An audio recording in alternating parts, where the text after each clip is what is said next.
Hello friends, এগিয়ে চলো 2.0-তে সকলকেই স্বাগত। আর আজ আমরা নিয়ে চলে এসেছি অসিলেশন অ্যান্ড ওয়েভসের একটা পার্ট, সাউন্ড অর্থাৎ শব্দ। তো এই চ্যাপ্টারের প্রত্যেকটা থিওরি আমরা বেসিক কনসেপ্ট সহ ডিটেলস আলোচনা করব, তার সাথে সাথে ম্যাথ প্রবলেমটা দেখে নেব এবং এমসিকিউটা দেখে নেব যে এক্সামে কী কী এমসিকিউ এই চ্যাপ্টারের উপর থেকে আসতে পারে সেগুলো। তো বন্ধুরা, আর কোনো টাইম ওয়েস্ট করবো না, চলুন শুরু করা যাক। শুরু করার পূর্বে ছোট্ট একটা রিকোয়েস্ট, যারা আমাদের চ্যানেলে নতুন এসেছেন আমাদের চ্যানেলটিকে সাবস্ক্রাইব করে পাশে থাকা বেল আইকনটি প্রেস করে রাখবেন পরবর্তী ভিডিওর আপডেট সঠিক সময়ে পাওয়ার জন্য। তো চলুন দেখা যাক। প্রথমেই আছে কি শব্দ।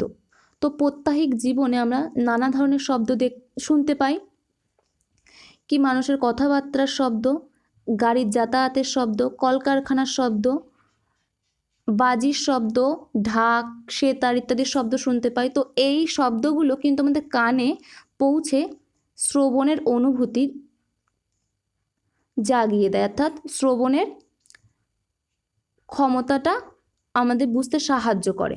তো এখানে শব্দের যে সংজ্ঞা সেটা সুন্দরভাবে দেয়া আছে। কি বলছে? শব্দ এক প্রকার শক্তি, যেটা কি করে কোনো কম্পনশীল বস্তু থেকে নির্গত হয়ে জড় মাধ্যমের মধ্য দিয়ে তরঙ্গের আকারে কিন্তু বিস্তার লাভ করে। আর এটা মানুষ সহ বেশিরভাগ প্রাণীদের কানে কিন্তু শ্রবণের অনুভূতি জাগায়। তো শব্দের উপাদান আছে কি? শব্দের উৎস, জড় মাধ্যম আর শ্রবণ যন্ত্র। উৎস কি? আমরা দেখলাম, এখানে দেখতে পাচ্ছি যে কম্পনশীল বস্তু থেকেই উৎপন্ন হচ্ছে। এই কম্পন বিভিন্ন ধরনের হতে পারে, যেমন টান টান তারের কম্পন, এর ব্যবহারিক প্রয়োগ কি? সেতার, বেহালা ইত্যাদি। বা বায়ুস্তম্ভের কম্পন, বাঁশি, হারমোনিয়াম, সানাই ইত্যাদি। পদ্মার কম্পন, যেমন ঢাক, তবলা ইত্যাদি। তো এই সমস্ত থেকে কিন্তু শব্দ উৎপন্ন হয়। এরপর আসছি জড় মাধ্যম। কম্পনশীল বস্তু থেকে শব্দ উৎপন্ন হচ্ছে, তো সেটা বিভিন্ন দিকে বিস্তার লাভ করছে, কিন্তু দেখা গেছে শূন্য মাধ্যমের মধ্য দিয়ে শব্দ বিস্তার লাভ করতে পারে না। শব্দের বিস্তারের জন্য কোনো জড় মাধ্যমে প্রয়োজন হয়। তো শূন্য মাধ্যমের মধ্য দিয়ে যেহেতু বিস্তার লাভ করতে পারে না, তাই কিন্তু আমরা পৃথিবীর বায়ুমণ্ডলের বাইরে বা সূর্যপৃষ্ঠে যদি কোনো বিস্ফোরণ ঘটে সেটা কিন্তু আমরা শুনতে পাই না। তো এই কারণে শুনতে পাই না, কারণ শব্দের বিস্তারের জন্য জড় মাধ্যমের প্রয়োজন হয়। এরপর আসছি শ্রবণ যন্ত্র। আর এই জড় মাধ্যমের মধ্য দিয়ে কিন্তু শব্দ তরঙ্গের আকারে বিস্তার লাভ করে। এরপর কি আসছি? শ্রবণ যন্ত্র। তো এই শব্দ কিন্তু মানুষের কানে পৌঁছে শ্রবণের যে অনুভূতি সেটাকে জাগিয়ে তোলে। তো এই কানের কিন্তু একটা নির্দিষ্ট রেঞ্জ আছে, যে রেঞ্জের মধ্যে শব্দ কানে এসে পৌঁছালে মানুষ শব্দটাকে শুনতে পায় বা কোনো প্রাণী শব্দটাকে শুনতে পায়। আর সেই রেঞ্জের যদি বেশি বা কম হয় তাহলে শব্দটাকে শোনা যায় না। যেমন 20 হার্জ থেকে যদি 20,000 হার্জের মধ্যে কোনো শব্দ আমাদের কানে এসে পৌঁছায় সেটাকে কিন্তু শোনা যায়। যদি 20 হার্জের কম হয় সেটা শোনা যায় না, বা 20 হার্জের বেশি হলেও কিন্তু শব্দটাকে আমরা শুনতে পাই না। তো এই যে পাল্লা বা রেঞ্জ, এর উপর ভিত্তি করে শব্দকে দুভাগে ভাগ করা হয়েছে। কি কি? একটা হচ্ছে শব্দের তর তরঙ্গ আর একটা হচ্ছে শব্দোত্তর তরঙ্গ। শব্দের তর তরঙ্গ অর্থাৎ সেক্ষেত্রে কি হবে? শব্দ তরঙ্গের কম্পাঙ্ক 20 হার্জের কম। যেমন ভূমিকম্পের তরঙ্গ এই শব্দের তর তরঙ্গের একটা উদাহরণ। আর শব্দোত্তর তরঙ্গ 20,000 হার্জের বেশি হলে সেটা হচ্ছে শব্দোত্তর তরঙ্গ। বাদুর বা চামচিকি মুখে যে শব্দ করে সেটা হচ্ছে শব্দোত্তর তরঙ্গের উদাহরণ। তো এর বিভিন্ন ব্যবহারিক প্রয়োগ আছে। চিকিৎসা ক্ষেত্রে বা কারিগরি কাজে এই শব্দোত্তর তরঙ্গ ব্যবহার করা হয়। যেমন মানবদেহের কোনো অস্বাভাবিকতা বা টিউমার যদি দেখা দেয় সেক্ষেত্রে পরীক্ষা নিরীক্ষার জন্য আলট্রাসোনোগ্রাফি করা হয়, তো সেখানে এই শব্দোত্তর তরঙ্গ ব্যবহার করে সেটা করা হয়। তাছাড়া সমুদ্রের মধ্যে ডুবোজাহাজের অবস্থান জানতে, মাছের যে ঝাঁক তার উপস্থিতি কোথায় আছে সেটা জানতে এই শব্দোত্তর তরঙ্গ ব্যবহার করা হয়। বা এই শব্দোত্তর তরঙ্গের সাহায্যে কিন্তু ময়লা জামা কাপড় পরিষ্কার করা হয়। সমুদ্রের মধ্যে কিন্তু গভীরতাও নির্ণয় করা হয়। তো এই গেল শ্রবণ যন্ত্র অর্থাৎ শব্দোত্তর তরঙ্গ আর শব্দের তরঙ্গ। তো এরপর আমরা দেখে নেব শব্দ তরঙ্গের কয়েকটা বৈশিষ্ট্য। কি কি? ফার্স্ট পয়েন্ট আছে অনুদৈর্ঘ্য তরঙ্গ, অর্থাৎ শব্দ যে কোনো জড় মাধ্যম, যেমন গ্যাসীয়, তরল বা কঠিন যে কোনো মাধ্যম হতে পারে না হোক না কেন, সেই মাধ্যমের মধ্যে কিন্তু বিস্তার লাভ করতে পারে, অর্থাৎ শূন্যস্থানের মধ্যে কিন্তু শব্দ বিস্তার লাভ করতে পারে না। আর এই শব্দ যখন বিস্তার লাভ করে তখন ওই মাধ্যমের কণা, যে মাধ্যমের মধ্য দিয়ে যাচ্ছে সেই মাধ্যমের কণার কোনো স্থানচ্যুতি কিন্তু ঘটে না। তো ফার্স্ট পয়েন্ট গেল অনুদৈর্ঘ্য তরঙ্গ। সেকেন্ড পয়েন্ট কি বলছে? স্থিতিস্থাপক তরঙ্গ। শব্দ কি? একটা স্থিতিস্থাপক তরঙ্গ, অর্থাৎ এই স্থিতিস্থাপক ধর্মের জন্যই, স্থিতিস্থাপকতা ধর্মের জন্যই কিন্তু শব্দ যে মাধ্যমের মধ্য দিয়ে যাচ্ছে সেটা সেই মাধ্যমের স্তরগুলো সংকুচিত হয় আবার প্রসারিত হয়, বা প্রসারিত হয় আবার সংকুচিত হয়, এইভাবে কিন্তু সাম্যাবস্থা এবার ফিরে আসে। তো সেকেন্ড পয়েন্ট হচ্ছে শব্দ হচ্ছে একটা স্থিতিস্থাপক তরঙ্গ। থার্ড পয়েন্ট কি বলছে? শব্দ তরঙ্গের কম্পাঙ্ক হলো কম্পনশীল উৎসের কম্পাঙ্কের সমান। শব্দ তরঙ্গের যে কম্পাঙ্ক কম্পনশীল উৎসের কম্পাঙ্কের সাথে সমান হবে।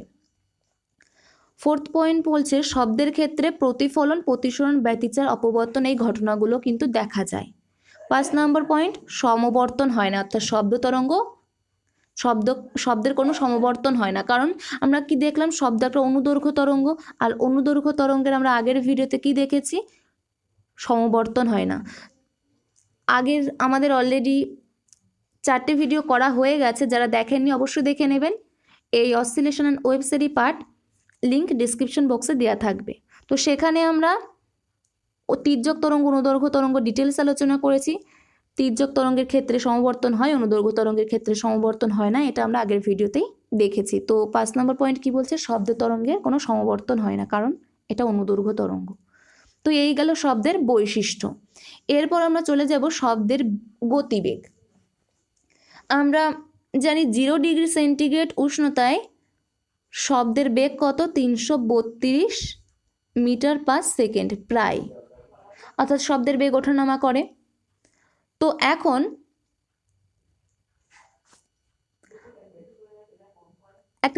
এখন মনে করুন একটা নির্দিষ্ট দিকে শব্দের বেগ হচ্ছে ভি, শব্দের বেগ ক্যাপিটাল ভি, আর স্মল ভি হচ্ছে বায়ু প্রবাহের বেগ।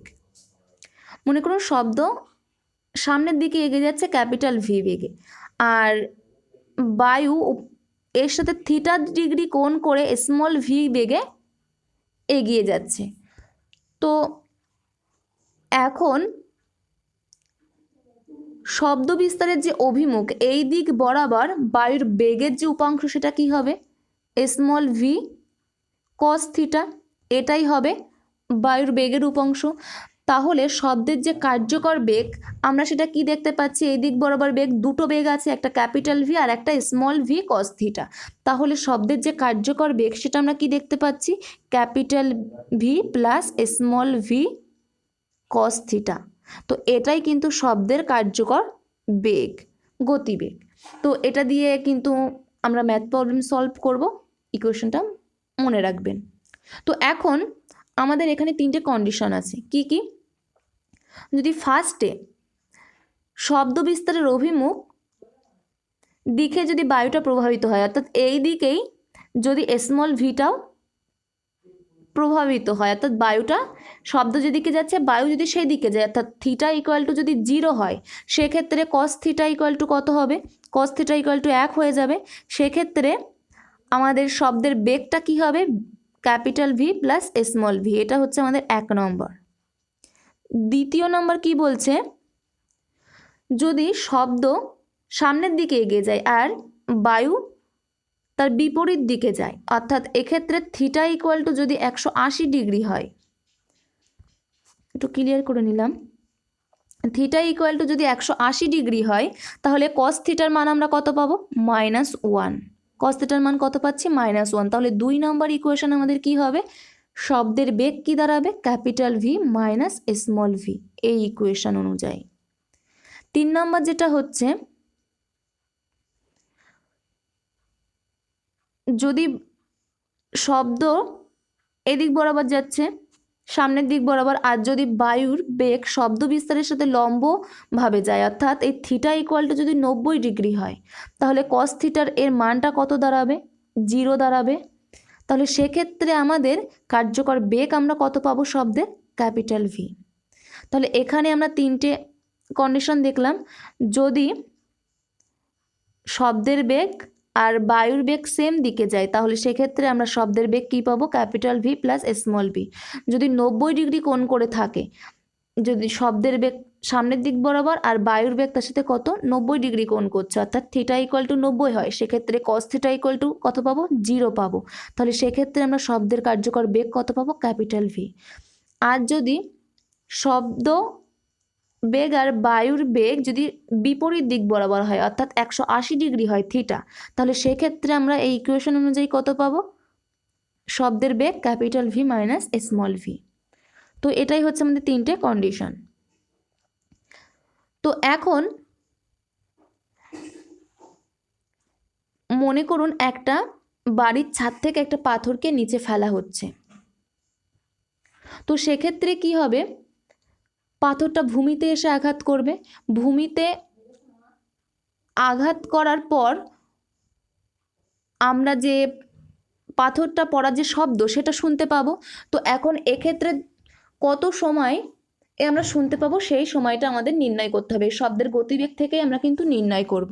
তো এক্ষেত্রে দুটো শর্ত আমাদের দুটি অংশে ভাগ করতে হবে, দুটি অংশে ভাগ করা যায় এই সময়টাকে।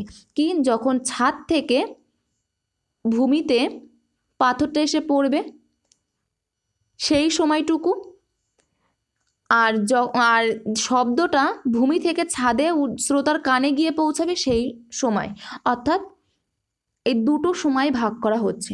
তো আমরা ধরে নিচ্ছি এই বাড়ির উচ্চতায় কত? এইচ, আর বায়ুতে শব্দের বেগ ক্যাপিটাল ভি। যখন পাথরটি ছাদ থেকে ভূমিতে এসে পৌঁছাচ্ছে সেই সময়টা ধরে নিচ্ছি T1, আর যখন ছাদ থেকে যে শব্দ, পাথরটা পড়ার শব্দ, সেটা শ্রোতার কানে গিয়ে পৌঁছাচ্ছে সেই সময়টা ধরে নিচ্ছি T2। এখন আমরা যে ইকুয়েশন এইচ ইকুয়াল টু জানি UT প্লাস GT²/2, এই ইকুয়েশন থেকে কিন্তু আমরা সময় T অর্থাৎ T1 প্লাস T2 এই মানটা বার করতে পারবো। ফার্স্টে কি করছে? যখন এই পাথরটাকে ছাদ থেকে ফেলা হচ্ছে তখন ইউ ইকুয়াল টু কত? 0, কোনো তার প্রাথমিক বেগ কত? 0। তাহলে এক্ষেত্রে এইচ ইকুয়াল টু আমরা কত পাবো? 0 প্লাস GT1²/2। এখান থেকে T1 এর মান আমরা কত বার করতে পারি? এখানে তো শূন্যটা নেই, তার মানে এটা মুছে দিলাম। শূন্য মানে কিছুই না, তার মানে 2 × H/G, স্কোয়ার আছে, এটা কি হবে? রুট। এটা আমরা T1 এর মান পেলাম। এখন দ্বিতীয় ক্ষেত্রে যখন শব্দ, যে পাথরটা পড়ার শব্দ, সেটা যখন শ্রোতার কানে গিয়ে পৌঁছাবে T2, সেক্ষেত্রে আমরা এইচ ইকুয়াল টু কী পাবো? এটা মুছে দিলাম, পরে বলছি। সেক্ষেত্রে আমরা এইচ ইকুয়াল টু কী পাবো? আমরা বায়ুতে শব্দের বেগ ধরেছিলাম ক্যাপিটাল ভি ইন্টু T2, এক্ষেত্রে কিন্তু জি এর মানটা 0 তা প্লাস 0, তার মানে এক্ষেত্রে আমরা T2 ইকুয়াল টু কত পাচ্ছি? H/V।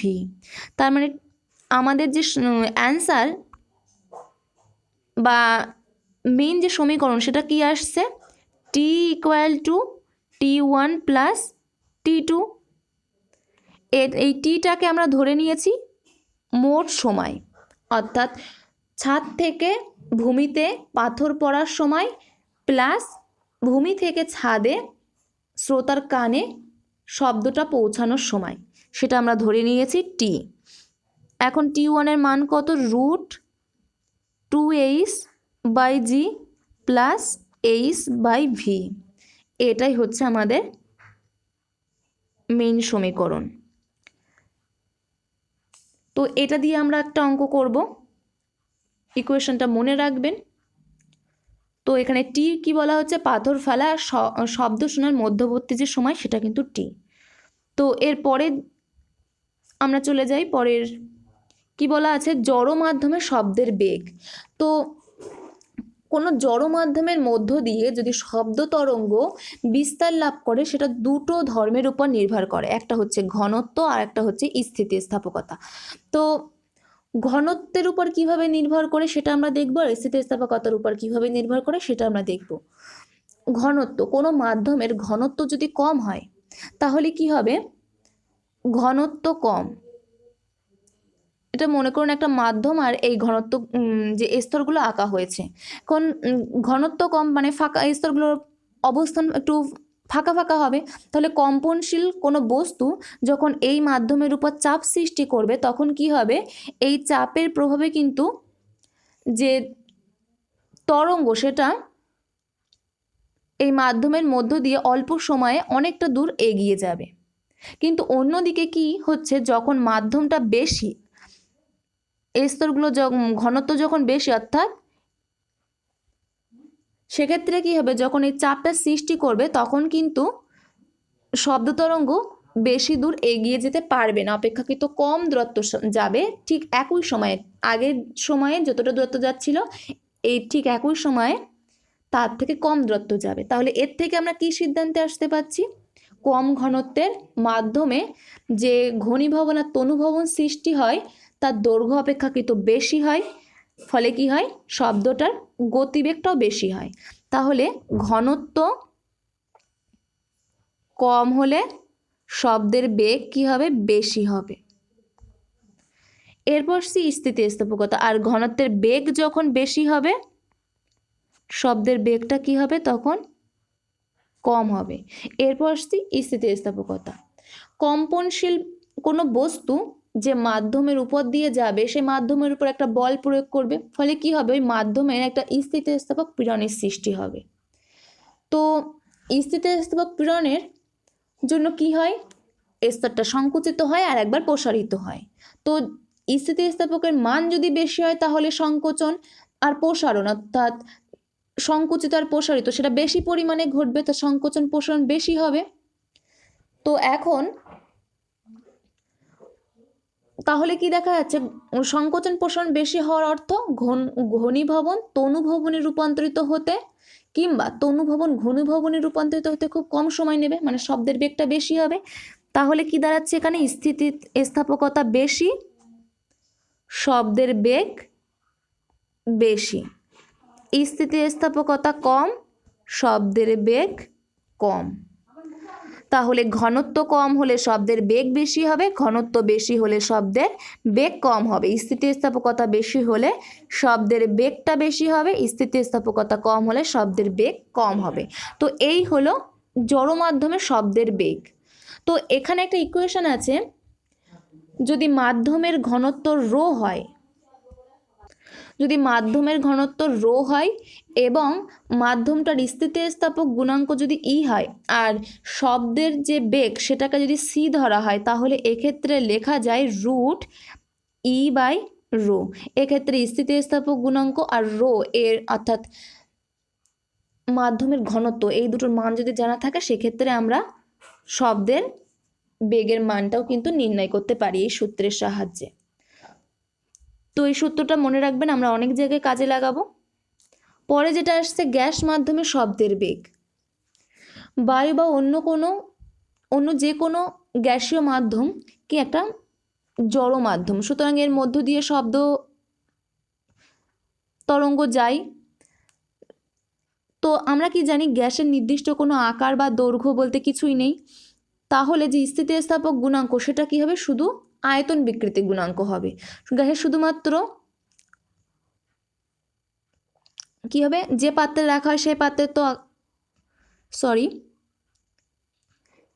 আমরা কি জানি, গ্যাসের দৈর্ঘ্য বা আকার বলতে কিছুই নেই, শুধু যে স্থিতিস্থাপক গুণাঙ্ক আমরা এখানে দেখলাম ই, গ্যাসের ক্ষেত্রে সেটা শুধুমাত্র আয়তন বিকৃতি গুণাঙ্কেই পরিণত হবে। অর্থাৎ এক্ষেত্রে যদি গ্যাসের মাধ্যমের ঘনত্ব রো হয় আর আয়তন বিকৃতি গুণাঙ্ক কে হয়, অর্থাৎ ই ইকুয়াল টু আমরা গ্যাসের ক্ষেত্রে কি পাচ্ছি, কে, তাহলে সেক্ষেত্রে শব্দের যে গতিবেগ সেটাকে সি ধরলে আমরা কি পাই? আগের ইকুয়েশন কি দেখেছিলাম? C equal to root E by rho. তাহলে এক্ষেত্রে আমরা ই ইকুয়াল টু কত পাচ্ছি? কে গ্যাসের ক্ষেত্রে আয়তন বিকৃতি গুণাঙ্ক। তাহলে এক্ষেত্রে সি ইকুয়াল টু আমরা কি লিখব? কে বাই রো। তো এখানে কে এর মান অর্থাৎ আয়তন বিকৃতি গুণাঙ্ক আর রো অর্থাৎ ঘনত্ব, গ্যাস মাধ্যমটির ঘনত্ব আর গ্যাস মাধ্যমটির আয়তন বিকৃতি গুণাঙ্ক যদি জানা থাকে, এখান থেকে কিন্তু আমরা শব্দের বেগটা, গতিবেগটা নির্ণয় করতে পারি। তো এই গেল গ্যাস মাধ্যমে শব্দের গতিবেগ।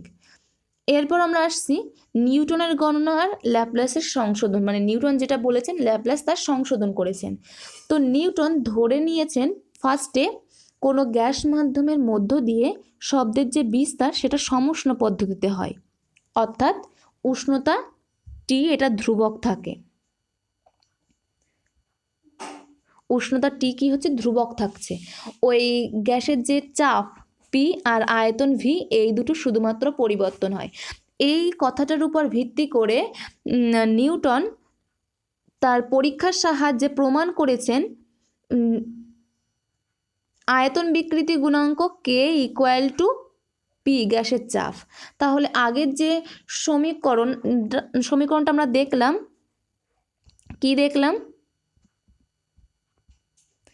C equal to root K by rho. তাহলে এক্ষেত্রে আমরা কি লিখব?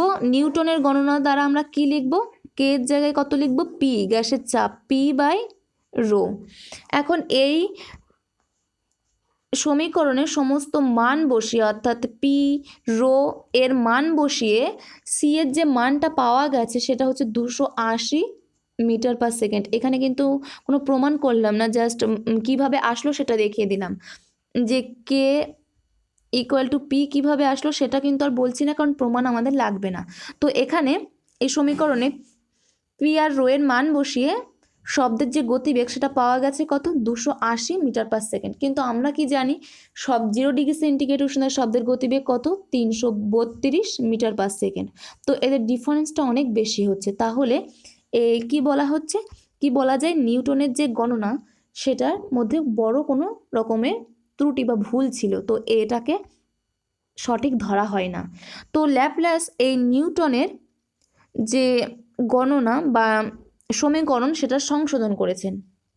তিনি কি বলেছেন? গ্যাসের মাধ্যমের মধ্য দিয়ে শব্দের যে বিস্তার ঘটে সেই সময় উষ্ণতা টি ধ্রুবক থাকে না, ধ্রুবক থাকে না, অর্থাৎ নিউটনের ধারণা সঠিক নয়। তিনি কি বলেছেন? তিনি কি বলেছেন? ঘনীভবন আর তনুভবনের সময় গ্যাসের যে স্তর তার সংকোচন আর প্রসারণ খুব দ্রুত ঘটে, এত দ্রুত ঘটে যে গ্যাসের উষ্ণতাগুলি স্থির থাকে না। আমরা কি জানি? গ্যাসের যে তাপ পরিবাহী তার বিকিরণ ক্ষমতা অত্যন্ত কম, ফলে কি হয়? ওই অল্প সময়ের মধ্যে, মানে খুব দ্রুত সংকোচন প্রসারণ ঘটছে, এই অল্প সময়ের মধ্যে গ্যাসের বিভিন্ন অংশের মধ্যে তাপের আদান প্রদান ঘটতে পারে না, ফলে কি হয়? শব্দ বিস্তারের সময় গ্যাসের যে স্তর তার উষ্ণতা হ্রাস বৃদ্ধি ঘটে, অর্থাৎ এটা সমুষ্ণ পদ্ধতি নয়, অর্থাৎ উষ্ণতা ধ্রুবক থাকে না। এক্ষেত্রে কি হয়? তাহলে কি বলা হচ্ছে? এটাকে গ্যাসীয় মাধ্যমে শব্দের বিস্তার একটা রুদ্ধতাপ পদ্ধতি। তো নিউটন কি বলেছেন? যে শব্দের বিস্তার একটা সমুষ্ণ পদ্ধতি, কিন্তু ল্যাপ্লাস বলেছেন শব্দের বিস্তার একটা রুদ্ধতাপ পদ্ধতি। তো এরা দুজন কি বলেছেন এটা মনে রাখবেন, এমসিকিউতে দিতে পারে। এরপরে ল্যাপ্লাসের ক্ষেত্রে আমরা যে নিউটনের ক্ষেত্রে যে সমীকরণটা দেখলাম, ল্যাপ্লাসের ক্ষেত্রে সমীকরণটা কি হবে? তো ল্যাপ্লাস তার যে বক্তব্যের উপর একটা প্রমাণ করেছেন, সে প্রমাণে তিনি দেখিয়েছেন আয়তন বিকৃতি গুণাঙ্ক কে equal to gamma into P, অর্থাৎ আয়তন বিকৃতি গুণাঙ্ক equal to gamma into P, যেখানে গামা হচ্ছে গ্যাসের দুটো মোলার আপেক্ষিক তাপের অনুপাত, স্থির চাপে একটা আর স্থির আয়তনে একটা। তো আমরা এই সমীকরণে কে এর মানটা বসিয়ে কত পাচ্ছি? ল্যাপ্লাসের ক্ষেত্রে C equal to root gamma P by rho. তো এক্ষেত্রে গামা পি অ্যান্ড রো এর মান বসিয়ে ল্যাপ্লাসের যে সমীকরণ সেখানে মান বসিয়ে শব্দের বেগের মান পাওয়া গেছে 331.2 মিটার পার সেকেন্ড, যেটা কিন্তু 0 ডিগ্রি সেন্টিগ্রেড উষ্ণতায় শব্দের বেগের কাছাকাছি একটা মান। তো এই কারণেই এই সমীকরণটিকে সঠিক বলে ধরা হয়। নিউটনেরটাকে সঠিক বলে ধরা হয় না, নিউটনেরটাকে সঠিক বলে ধরা হয় না, কিন্তু ল্যাপ্লাসের কিন্তু সঠিক বলে ধরা হয়। তো নিউটন কি বলেছিলেন? সমষ্ণ পদ্ধতি শব্দের বিস্তার, আর ল্যাপ্লাস বলেছেন রুদ্ধতাপ পদ্ধতি শব্দের বিস্তার কোনো গ্যাসীয় মাধ্যমের ক্ষেত্রে। তো এই গেল নিউটনের গণনা, ল্যাপ্লাসের সংশোধন। এরপর আমরা চলে যাব গ্যাসের চাপ, উষ্ণতা, আর্দ্রতার ঘনত্বের প্রভাবের উপর। আমরা ল্যাপ্লাসের যে সমীকরণ সেটা কি দেখলাম? C equal to root gamma P by rho. তো এখন কোনো গ্যাসের ভর ধরে নিচ্ছি এম, গ্যাসের ভর এখন 1 মোল পরিমাণ যদি গ্যাস নেওয়া হয় সেক্ষেত্রে ঘনত্ব রো ইকুয়াল টু কী হবে? এম বাই ভি, যেখানে ভি হচ্ছে গ্যাসের আয়তন। আর আমরা আদর্শ গ্যাসের সমীকরণ কি জানি? পিভি ইকুয়াল টু আর টি, যেখানে আর হচ্ছে সার্বজনীন গ্যাস ধ্রুবক আর টি হচ্ছে গ্যাসের পরম উষ্ণতা। তাহলে এই সমীকরণে আমরা মানটা বসিয়ে দিই, C equal to root gamma P by rho এর মান কত? এম বাই ভি, ভিটা উপরে চলে যাবে, তাহলে দাঁড়াবে কত? V root gamma PV by M, অর্থাৎ পিভি এর মানটা বসিয়ে দিই 8টি, গামা 8টি বাই এম। এখন ফার্স্টে আমাদের যে এক্স্যাক্ট সমীকরণটা কি আসলো? C equal to root gamma 8টি by M, C equal to root gamma 8টি বাই এম। এখন চাপের ক্ষেত্রে আমরা দেখি কিভাবে গ্যাসের চাপের উপর শব্দের বেগ কিভাবে নির্ভর করছে। তো এখানে গামা আর এমকে যদি ধ্রুবক ধরা হয়, এই তিনটে রাশি কি ধ্রুবক, আর তাপমাত্রা টি যদি স্থির থাকে, তাপমাত্রা টি স্থির আছে, তাহলে সেক্ষেত্রে আমরা কি দেখতে পাচ্ছি? এই সমীকরণ অনুযায়ী গ্যাসের চাপের যদি কোনো পরিবর্তন করি, অর্থাৎ পি এর যদি কোনো পরিবর্তন করি, শব্দের বেগের কিন্তু কোনো পরিবর্তন হবে না, অর্থাৎ শব্দের বেগের উপর গ্যাসের চাপের কোনো প্রভাব নেই শব্দের বেগের উপর। এটা হচ্ছে 1 নম্বর।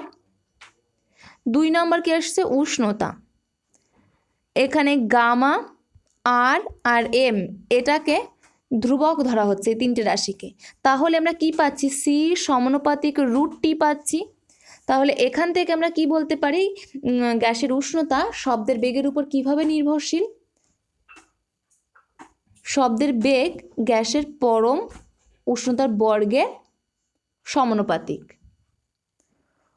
এটা হচ্ছে উষ্ণতার ক্ষেত্রে। আর্দ্রতার ক্ষেত্রে, অর্থাৎ 3 নম্বর পয়েন্ট কি বলছে? আর্দ্রতার ক্ষেত্রে আমরা কি জানি? আর্দ্রতা মানে জলীয় বাষ্প। জলীয় বাষ্পের ঘনত্ব কোনো শুষ্ক বায়ুর ঘনত্বের চেয়ে কম হয়, অর্থাৎ কোনো বায়ুতে যদি জলীয় বাষ্প মিশ্রিত হয় তার ঘনত্বও কমে যাবে, কাজেই কী হবে? শব্দের বেগটা বেড়ে যাবে। তাই অর্থাৎ কি এখান থেকে কি বোঝা যাচ্ছে? শুষ্ক বায়ু অপেক্ষা আর্দ্র বায়ুতে শব্দের বেগ কিন্তু বেশি হচ্ছে, অর্থাৎ আর্দ্র বায়ুতে শব্দের বেগ বেশি অন্যান্য শুষ্ক বায়ুর তুলনায়। 4 নম্বর পয়েন্ট যেটা আসছে ঘনত্ব। আমরা ফার্স্ট যে ইকুয়েশনটা থেকে এই মানগুলো বসিয়ে এই ইকুয়েশনটা পেলাম, সেটা কি ছিল? সি ইকুয়াল টু, ল্যাপ্লাসের যে ইকুয়েশন কি ছিল? C equal to root gamma P by rho. তাহলে এখানে যদি গামা আর পি ধ্রুবক থাকে তাহলে সি ইকুয়াল টু আমরা কি লিখতে পারি? সি সমানুপাতিক 1 বাই রুট রো, এটা আমরা লিখতে পারি। তাহলে এখান থেকে কি বলা যায়? গ্যাসের শব্দের বেগ ওই গ্যাসের ঘনত্বের বর্গমূলের সাথে ব্যস্ত অনুপাতে পরিবর্তিত হয়। তাহলে চাপের কোনো প্রভাব থাকে না শব্দের বেগের উপর, এটা হচ্ছে 1 নম্বর। 2 নম্বর হচ্ছে সমানুপাতে বর্গমূলের উষ্ণতার বর্গমূলের সমানুপাতিক, অর্থাৎ যে পরম উষ্ণতা তার বর্গমূলের সমানুপাতে পরিবর্তিত হয় শব্দের গতিবেগ। আর আর্দ্র বায়ুতে শব্দের বেগটা শুষ্ক বায়ু অপেক্ষা বেশি। 4 নম্বর যেটা ঘনত্বের ক্ষেত্রে শব্দের যে বেগ ওই গ্যাসের ঘনত্বের বর্গমূলের ব্যস্তানুপাতে পরিবর্তিত হয়। তো এই গেল গ্যাসের চাপ, উষ্ণতা, আর্দ্রতার ঘনত্বের উপর শব্দের বেগের প্রভাব। এরপর আমরা দেখে নেব কঠিন আর তরল মাধ্যমে শব্দের বেগ। তো গ্যাসীয় পদার্থের মতোই কিন্তু কঠিন আর তরল পদার্থের মধ্য দিয়েই শব্দ অনুদৈর্ঘ্য স্থিতিস্থাপক তরঙ্গ আকারে বিস্তার লাভ করে। কিন্তু এক্ষেত্রে কঠিন আর তরল মাধ্যমের মধ্যে কিন্তু সামান্য একটা পার্থক্য আছে। কি? কঠিন পদার্থের যে স্থিতিস্থাপক গুণাঙ্ক গণনার মধ্যে আসে সেটা সর্বদাই ইয়ং গুণাঙ্ক, অর্থাৎ ওয়াই। এটা কি? ইয়ং গুণাঙ্ক।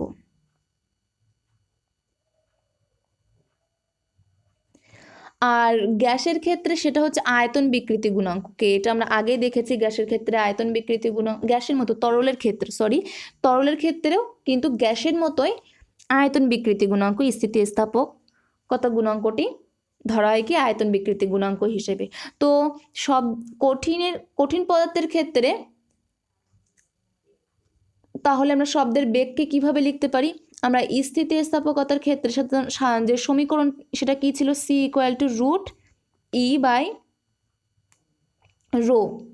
তাহলে কঠিন পদার্থের ক্ষেত্রে E আমরা কি দেখতে পাচ্ছি? ইয়ং গুণাঙ্ক ওয়াই। তাহলে কঠিন পদার্থের ক্ষেত্রে C শব্দের গতিবেগ আমরা কি পাবো? Y/ρ। আর তরল পদার্থের ক্ষেত্রে আমরা কি দেখতে পাচ্ছি? গ্যাসের মতোই তার আয়তন বিকৃতি গুণাঙ্ক কে হচ্ছে তার স্থিতিস্থাপক গুণাঙ্ক হিসেবে কাজ করে। তাহলে এখানে E আমরা কি দেখতে পাবো? কে। তাহলে ইকুয়েশনটা কি হবে? C √K/ρ। গ্যাসের মতো তরলেরও সেম একই। তো এই সমীকরণ দিয়ে আমাদের ম্যাথ প্রবলেম সলভ করতে দিতে পারে। আর এখান থেকে তো এই গেল আমাদের থিওরি পোর্শন। এরপর আমরা এমসিকিউ পোর্শনটা দেখে নেব কি কি ধরনের এমসিকিউ আমাদের এই চ্যাপ্টারের উপর থেকে হতে পারে। তো চলুন সেগুলো দেখে নেওয়া যাক। ও তার আগে বলে নিই, দুটো কোশ্চেন নিয়ে এসেছি, সুপারসনিক বেগ আর ম্যাক সংখ্যা কাকে বলে। তো ফার্স্টে আমরা আলোচনা করব সুপারসনিক বেগ। কোনো বস্তুর গতিবেগ যদি তার শব্দের গতিবেগের থেকে বেশি হয়, বস্তুর গতিবেগ যদি স্মল ভি আর শব্দের গতিবেগ যদি ক্যাপিটাল ভি ধরা হয়, যদি বস্তুর গতিবেগটা বেশি হয় তবে সেই গতিবেগটাকে বলা হচ্ছে সুপারসনিক বেগ। যেমন জেট প্লেনের বেগ। এরপর হচ্ছে ম্যাক সংখ্যা। তো বস্তুর গতিবেগ আর শব্দের গতিবেগের যে অনুপাত সেটাকেই বলা হচ্ছে ম্যাক সংখ্যা। এই ম্যাক সংখ্যা যদি 1-এর বেশি হয় তাহলে ওই বস্তুটার গতিবেগটা কিন্তু সুপারসনিক বেগ হয়ে যায়। তো এই দুটোই বলার ছিল। এরপর আমরা এমসিকিউ পোর্শনে চলে যাই। এখানে দাগ নম্বর ঠিকঠাক দেওয়া নেই কারণ বইয়ের থেকে ছবি তোলা হয়েছে, দেখে বোঝা যাচ্ছে। তো ফার্স্ট কোশ্চেন কি বলছে আমাদের? শুষ্ক বায়ু অপেক্ষা আর্দ্র বায়ুতে শব্দের বেগ বেশি, কারণ আর্দ্র বায়ু অপেক্ষাকৃত হালকা। তো এখানে সঠিক অ্যান্সার হচ্ছে অপশন এ। পরবর্তী কোশ্চেন কি বলছে? শব্দোত্তর তরঙ্গ হলো, তো ওখানে সঠিক অ্যান্সার অনুদৈর্ঘ্য তির্যক তরঙ্গ, অপশন বি। পরবর্তী কোশ্চেন, শব্দ কানে শোনার জন্য প্রয়োজন শুধুমাত্র কান বা কোনো শ্রবণ যন্ত্র, শুধুমাত্র কোনো জড় মাধ্যম, শুধুমাত্র কোনো কম্পনশীল বস্তু। আর ডি কি বলছে? এদের প্রত্যেকটি। তো এখানে সঠিক অ্যান্সার কী হবে? প্রত্যেকটি। কারণ কান তো দরকার, জড় মাধ্যমের মধ্য দিয়ে শব্দ বিস্তার লাভ করে, আর কম্পনশীল বস্তু থেকে শব্দ উৎপন্ন হয়, তো এদের প্রত্যেকটি কিন্তু প্রয়োজন। তো এখানে সঠিক অ্যান্সার অপশন ডি। 7 নম্বর কোশ্চেন কি বলছে, মানে পরের কোশ্চেন, এখানে আমাদের হবে 4 নম্বর। শব্দের কম্পনশীল উৎস এবং তার থেকে উৎপন্ন তরঙ্গ, এদের কোন ধর্মটি অভিন্ন? তো এখানে সঠিক অ্যান্সার হচ্ছে কম্পাঙ্ক অভিন্ন হয়। পরবর্তী কোশ্চেন, কোনো জড় মাধ্যমের মধ্য দিয়ে শব্দের বেগ ওই মাধ্যমের কোন ধর্মটির উপর নির্ভরশীল নয়? স্থিতিস্থাপকতা, ঘনত্ব, চাপ, এই তিনটির উপর নির্ভরশীল আমরা দেখেছি। তো তাপমাত্রা, এই তিনটির উপর নির্ভরশীল এটা দেখেছি। কিসের উপর নির্ভরশীল নয়? চাপের উপর নির্ভরশীল নয়। পরবর্তী কোশ্চেন কি বলছে? তো এখানে সঠিক অ্যান্সার কিন্তু এ। পরবর্তী কোশ্চেন কি বলছে?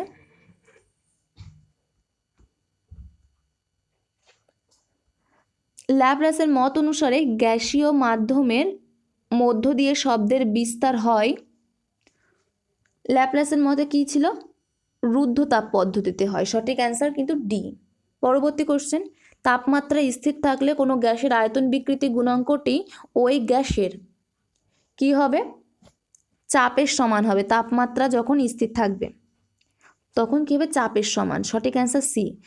পরের কোশ্চেন, ল্যাপ্লাস সিদ্ধান্ত করেন শব্দ বিস্তারের সময় গ্যাসীয় মাধ্যমে তাপমাত্রা স্থির থাকতে পারে না, কারণ সঠিক অ্যান্সার হচ্ছে ঘনীভবন আর তরঙ্গভবনগুলি অতি দ্রুত সংঘটিত হয়। সঠিক অ্যান্সার অপশন ডি। পরবর্তী কোশ্চেন, রুদ্ধতাপ পদ্ধতির ক্ষেত্রে কোনো গ্যাসের আয়তন বিকৃতি গুণাঙ্কটি ওই গ্যাসের চাপ অপেক্ষা বেশি হয়। সঠিক অ্যান্সার অপশন ডি। পরবর্তী কোশ্চেন কি বলছে? তরঙ্গের কোন ধর্মটি শব্দ তরঙ্গের ক্ষেত্রে অনুপস্থিত? তো এখানে সঠিক অ্যান্সার হচ্ছে অপশন ডি। শব্দ তরঙ্গের ক্ষেত্রে অনুপস্থিত থাকে সমবর্তন। প্রতিফলন, প্রতিসরণ, ব্যতিচার উপস্থিত থাকে আর অনুপস্থিত থাকে কি? সমবর্তন, কারণ এটা অনুদৈর্ঘ্য তরঙ্গ। পরবর্তী কোশ্চেন, শব্দ তরঙ্গে সমবর্তন হয় না, কারণ শব্দ তরঙ্গ কি? অনুদৈর্ঘ্য তরঙ্গ। সঠিক অ্যান্সার কিন্তু অপশন বি। পরবর্তী কোশ্চেন কি বলছে? একটি শব্দ তরঙ্গ 10 ডিগ্রি কোণের জলাশয়ের উপরিতলে আপাতিত হলে জলের মধ্যে প্রতিসরণ কোণ হবে 10 ডিগ্রি অপেক্ষা বেশি। সঠিক অ্যান্সার অপশন বি। তো এই ছিল আমাদের এমসিকিউ পোর্শন। এরপর আমরা চলে যাব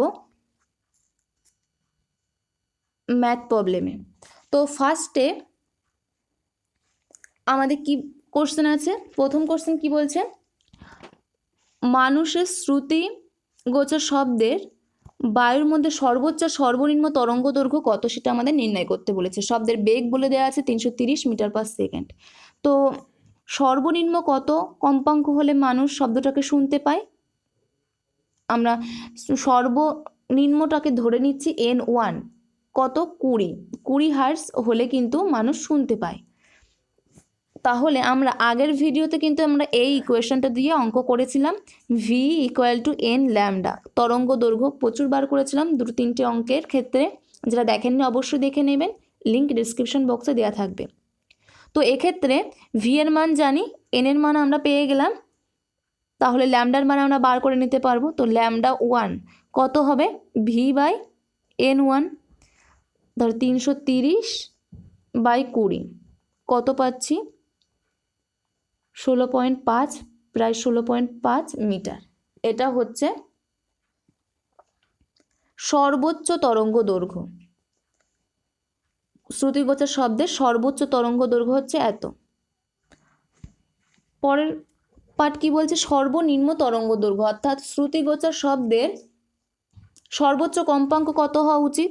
এখানে আমরা সর্বনিম্ন কম্পাঙ্ক 20, তার মানে সর্বোচ্চ কম্পাঙ্ককে আমরা ধরে নিলাম N2। সর্বোচ্চ কম্পাঙ্ক কত? 20,000 হার্টজ। তাহলে সর্বনিম্ন তরঙ্গ দৈর্ঘ্য কত বার হবে?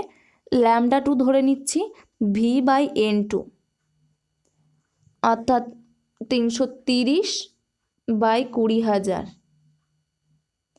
এটাকে যদি আমরা ক্যালকুলেশন করি পাবো 1.65 সর্বনিম্ন তরঙ্গ দৈর্ঘ্য এত মিটার। তো এখানে আমাদের সঠিক অ্যান্সার সর্বোচ্চ তরঙ্গ দৈর্ঘ্য 16.5 মিটার, সর্বনিম্ন তরঙ্গ দৈর্ঘ্য 1.65 মিটার। পরবর্তী কোশ্চেনে চলে যাই। কি বলছে? 80 মিটার গভীর একটি খাদে একটা ঢিল ছেড়ে দেওয়া হলো ও শব্দ 4.25 সেকেন্ড পরে শোনা গেল। শব্দের গতিবেগ কত?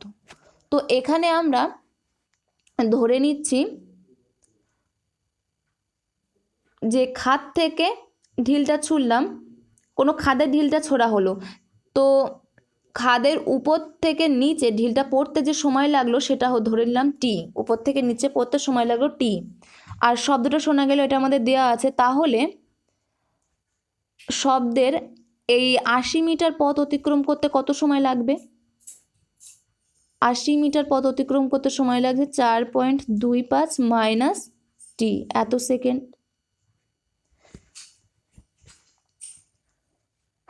কেননা এটা আমাদের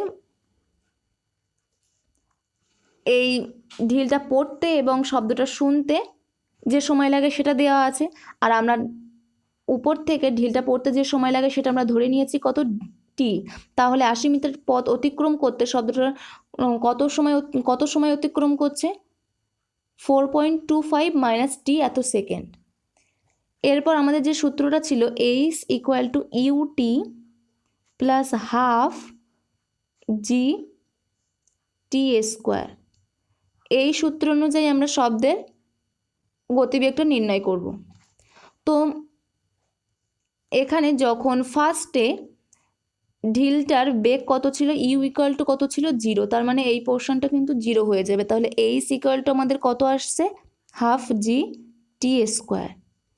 এইচ এর মান কত দেওয়া আছে 80 ইন্টু হাফ, জি এর মান কত দেওয়া আছে 10 ইন্টু টি স্কোয়ার। 0 0 কাটছে, তার মানে টি স্কোয়ার ইকুয়াল টু কত 16, মানে এখান থেকে আমরা টি কত পাচ্ছি 4। এটা কিন্তু আমাদের সময় বার হলো, যে শব্দটা ঢিলটা খাদে আসতে যে সময়টা লাগছে সেটা আমরা পেয়ে গেলাম। এখন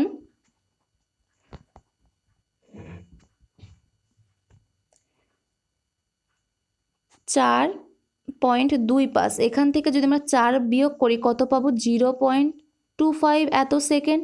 তো এই সেকেন্ডে শব্দটা কত দূরত্ব যাচ্ছে 0.25, এই সেকেন্ডে শব্দটা কিন্তু যাচ্ছে 80 মিটার পথ। তাহলে 1 সেকেন্ডে কত যাবে 80 বাই 0.25, তাহলে কত আসছে 320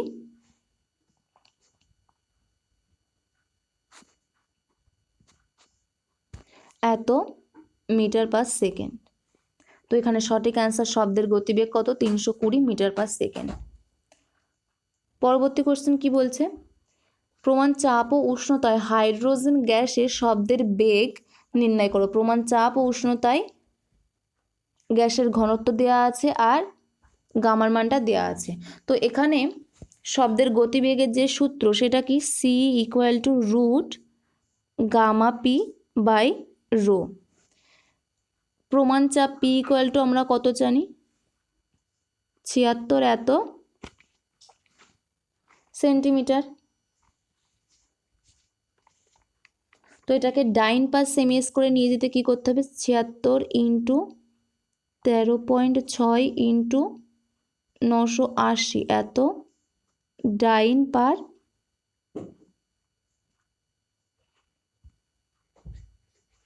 সেমি স্কোয়ার। আর গ্যাসের ঘনত্ব লিটার আছে, এটাকে সিএম কিউ করব, সেন্টিমিটার কিউ, তার মানে রো ইকুয়াল টু কত দেওয়া আছে 0.09 এত গ্রাম পার লিটার। এটা হবে 0.09 ইন্টু 10⁻³ এত গ্রাম পার সিএম কিউ। তো এখন এই সমীকরণে আমরা মান বসালে শব্দের গতিবেগটা পেয়ে যাব। সি ইকুয়াল টু রুট গামার মান কত 1.4 ইন্টু পি এর মান কত 76 ইন্টু 13.6 ইন্টু 980 বাই 0.09 ইন্টু 10⁻³ এটাকে যদি আমরা ক্যালকুলেশন করি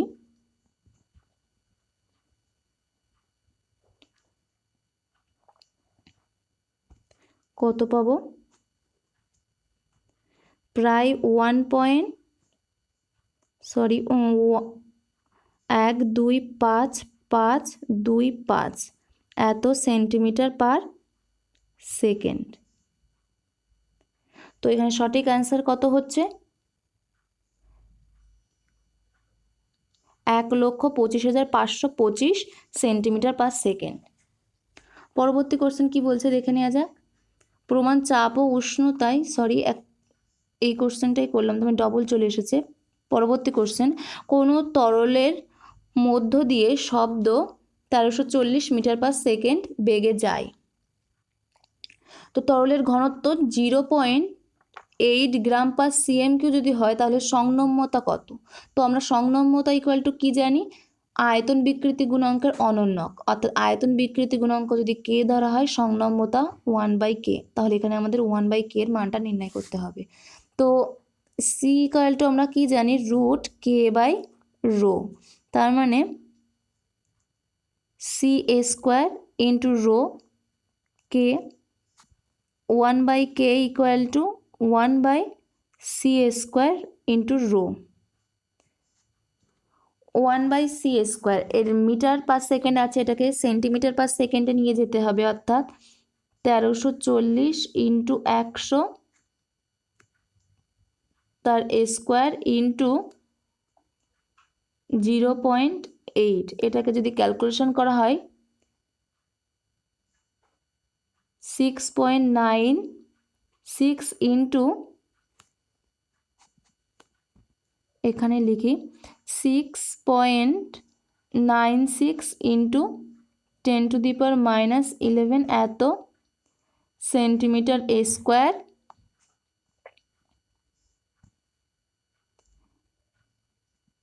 পার ডাইন। তো সঠিক অ্যান্সার এখানে কত? 6.96 ইন্টু 10⁻⁻11 এত সেন্টিমিটার স্কোয়ার পার ডাইন। তো এরপরে আরেকটাই অঙ্ক আছে, এটাই আমাদের শেষ কোশ্চেন আজকের। কি বলছে? প্রমাণ চাপ ও তাপমাত্রায় হাইড্রোজেন আর অক্সিজেন গ্যাসের মধ্য দিয়ে শব্দের বেগের অনুপাত। তো আমরা একটা সমীকরণ দেখেছিলাম, সি ইকুয়াল টু √γ(r)t/m। তো এখানে γ(r)t হচ্ছে ধ্রুবক আর এমটা হচ্ছে ভর। তার মানে CH অর্থাৎ হাইড্রোজেনের মধ্য দিয়ে শব্দের বেগ বাই CO অক্সিজেনের মধ্য দিয়ে শব্দের বেগ ইকুয়াল টু আমরা কত পাবো? MO অক্সিজেনের ভর বাই হাইড্রোজেনের ভর, অর্থাৎ √32/2। তো অ্যান্সার কত হবে? 4/1, অর্থাৎ 4:1। সঠিক অ্যান্সার হচ্ছে অপশান সি, 4:1। তো বন্ধুরা, এই ছিল আজকের কোশ্চেন। পরবর্তী ভিডিওতে আমাদের আবার দেখা হবে। যদি ভিডিওটা ভালো লেগে থাকে আমাদের চ্যানেলটিকে লাইক করবেন এবং সাবস্ক্রাইব করে পাশে থাকা বেল আইকনটি প্রেস করে রাখবেন পরবর্তী ভিডিওর আপডেট সঠিক সময়ে পাওয়ার জন্য। তো ভিডিওটা দেখার জন্য থ্যাংক ইউ। পরবর্তী ভিডিওতে আমাদের আবার দেখা হচ্ছে। Good bye.